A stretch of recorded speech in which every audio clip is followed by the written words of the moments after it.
অসমত ক'তো হোৱা নাছিল শিশু চুটিনাট প্ৰতিযোগিতা।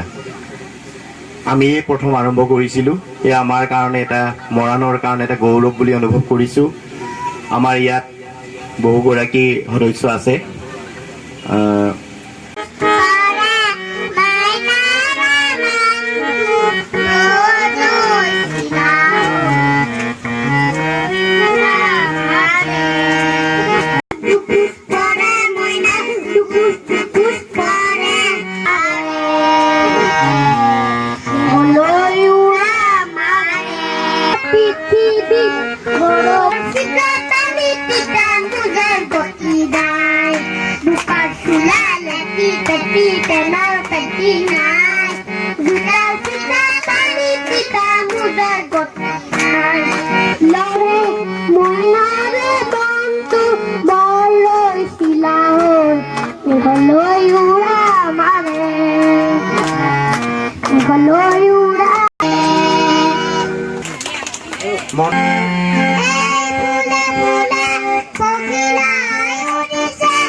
ছাৰ সুনীল ছাৰ, তেওঁৰ কাৰণে এটা হাত চাপৰি বিচাৰিছোঁ আপোনালোকৰ পৰা। আচলতে প্ৰথম কথা হ'ল পৰিৱেশ, আৰু মই ছাৰক দেখা পাইছোঁ আমাক পঢ়ুৱা হয় ছাৰে। যেনেকৈ লৈ মই আহিছোঁ মইনা মেলৰ পৰাই আহিছোঁ, আৰু মই আশা কৰিছোঁ আৰু এই মইনা মেলৰ লগত তোমালোক আজি জড়িত আছা। তোমালোকৰ অনাগত দিনত চাগে এই লাইনটো লৈ আগবাঢ়ি যোৱাত বহুখিনি সুবিধা হ'ব তোমালোকৰ। আৰু চবতো ডাঙৰ কথা মই এটাই কথা ক'ব খুজিছোঁ যে মই মিটিং হওক কি দুৰ্গোৎসৱৰ বহু শুভকামনা যাচিছোঁ। আৰু লগতে যিসকল কণ কণ মইনামণি ইয়াত এই অনুষ্ঠানটিৰ লগত জড়িত আছে, আমাৰ মৌকুশৰ লগত যিসকল যোগ উৎসৱৰ বহু বহু শুভকামনা যাচিছোঁ আৰু অনাগত দিনত তোমালোকৰ ইয়াৰ পৰাই যাতে বহু প্ৰতিভা ওলাই যায় তাৰ কামনা কৰিছোঁ আৰু ধেৰ কথা কৈ নাথাকোঁ মোৰ ফালৰ পৰা ইয়াকে কৰিছোঁ হৃদয়ত পুনৰবাৰ সকলোকে শাৰদীয় দুৰ্গ উৎসৱৰ শুভেচ্ছা জনাইছোঁ মতলীয়া পীড়িতিত মই ভুলিয়া চৰাই দিহিঙৰ বালি বুকুত চকু থম তোৰে চকুত চলে চাই ঘাটলে পাত মাৰিবি ঘনাই লৈ যা চেনাই গীত হৈ দিয়া আৰু অলপ জোৰছে বুজোৱা হাত তলটো ইমান ঢিলা ল'বগৈ লাগিব বাহনি তোৰ হাততে শাহু আই পিতা মাত তাতেই ভাবি আশীৰ্বাদ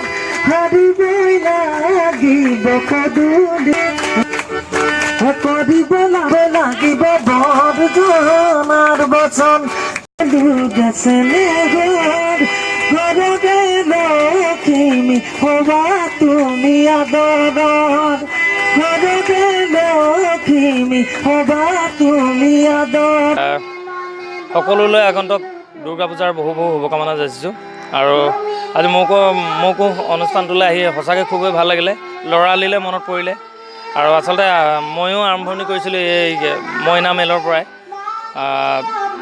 আজি সুদীৰ্ঘ 20 বছৰ বা 25 বছৰ আগতে মই মইনা মেলতে প্ৰথম ভৰি দিছিলোঁ আৰু প্ৰথম খোজটো মইনা মেলে মোৰ আছিল আৰু এতিয়া 20-25 বছৰ পিছত আকৌ এনেকুৱা এটা অনুষ্ঠানত আহিবলৈ পালোঁ খুবেই ভাল লাগিলে আৰু ল'ৰালিলৈ মনত পৰি গ'ল মুঠতে আৰু এটা কি ক'ম আৰু শেষত সকলোকে আকৌ পুনৰবাৰ দুৰ্গা পূজাৰ শুভেচ্ছা যাচিছোঁ ধন্যবাদ কাৰ্যসূচী লৈ আহিছোঁ কিন্তু এই মৌকুশৰ উদ্দেশ্য আছিলে আমাৰ একেবাৰে ইয়াত কিছুমান ব্যতিক্ৰম যিটো মানে সদৌ অসম ভিত্তিত আমি কণ কণ শিশুসকলৰ চুটি নাট আমি প্ৰতিযোগিতা অনুষ্ঠিত কৰি আহিছিলোঁ যাৰ কাৰণে আমাৰ এই অনুষ্ঠানটোৰ পৰা আজি বহু মানে শিল্পী বহু শিশুৱে আজি বিভিন্ন ঠাইত নিজেকৈ মানে সংস্থাপন লাভ কৰিবলৈ সক্ষম হৈছে যিসকল ইয়াত নাট প্ৰতিযোগিতা অনুষ্ঠিত কৰা দিনাৰে পৰা আজি যিসকল ইয়াৰ পৰা ওলাই গৈছে তেওঁলোকে আজি একেবাৰে মুম্বাইত আছেগৈ আজি বহুতে ভাৰতৰ বাহিৰতো আছেগৈ তেনেধৰণে আমাৰ বহু ইয়াৰ পৰাই ওলাই গৈছে আমি খুব গৌৰৱ অনুভৱ কৰিছোঁ আৰু এই অনুষ্ঠানটো আমাৰ সদায় জীয়াই থাকিব আৰু আমি ইয়াৰ পৰা প্ৰতিভা তেনেধৰণেই আমি বৌদ্ধিক বিকাশ বা অন্যান্য আমাৰ সাংস্কৃতিক এই সকলো দিশত আমি তেওঁলোকক আগবঢ়াই নিবলৈ যত্ন কৰিম আৰু বিভিন্ন দিশত আজিও এনেধৰণে আমি আজি ব্যতিক্ৰম আমি অনুষ্ঠান বিচিত্ৰ অনুষ্ঠান আজি অনুষ্ঠিত কৰিছোঁ আজি মহামানৱ মহাত্মা গান্ধী জাতিৰ পিতা মহাত্মা গান্ধীৰ আজি 150 বছৰীয়া জয়ন্তীৰ উপলক্ষে আজি আমি শিশুসকলৰ প্ৰতিভা বিকাশৰ অনুষ্ঠান আমি অনুষ্ঠিত কৰাৰ লগতে আমি বিগত বৰ্ষসমূহত আমি ইয়াৰ এই অঞ্চলটোৰ পৰা বৃত্তি লাভ কৰা মুখ্যমন্ত্ৰী বিশেষ বৃত্তি লাভ কৰা এনেকুৱা ছাত্ৰ ছাত্ৰীকো আমি সম্বৰ্ধনা জনাই আহিছোঁ আমি এনেকুৱা অনুষ্ঠানবোৰত আমি বিশেষ সাহিত্যিক বিশেষ ধৰণৰ আমি শিল্পী আমি আমন্ত্ৰণ জনাওঁ আমি তেখেতসকলৰ যোগেদি যাতে আমাৰ কণ কণ শিশুসকলে যাতে অনুপ্ৰেৰণা পায় তেওঁলোকে আৰু একাগ্ৰতাৰে তেওঁলোকে এখন মঞ্চ দিয়া হৈ গৈছে তেওঁলোকক সেই তেনেকুৱা এখন মঞ্চ আমি দিবলৈ যত্ন কৰিছোঁ আমি আশা কৰিম এই মঞ্চৰ পৰাই আৰু আমি এই মৰাণ অঞ্চলৰ পৰা আমি আৰু শিল্পী সাহিত্যিক কবি আমি সৃষ্টি কৰিব পাৰিম বুলি আশা কৰিছোঁ আমি 2007 চনৰ পৰা আৰম্ভ কৰিছোঁ আৰু শিশুবিলাকৰ যিবিলাক প্ৰতিভা আছে সেই প্ৰতিভাবিলাক বিকাশৰ কাৰণে এখন মঞ্চ সেয়া আমাৰ আমি বিশেষকৈ কণ কণ ছাত্ৰ ছাত্ৰীসকলৰ বা শিশুসকলক গীতৰ এটা মানে শাৰদীয় গীতৰ সহায় বুলি এটা অনুষ্ঠান কৰিছোঁ আৰু তাৰ লগতে সংগীতৰ বেলেগ বেলেগ হ'ব কবিতাও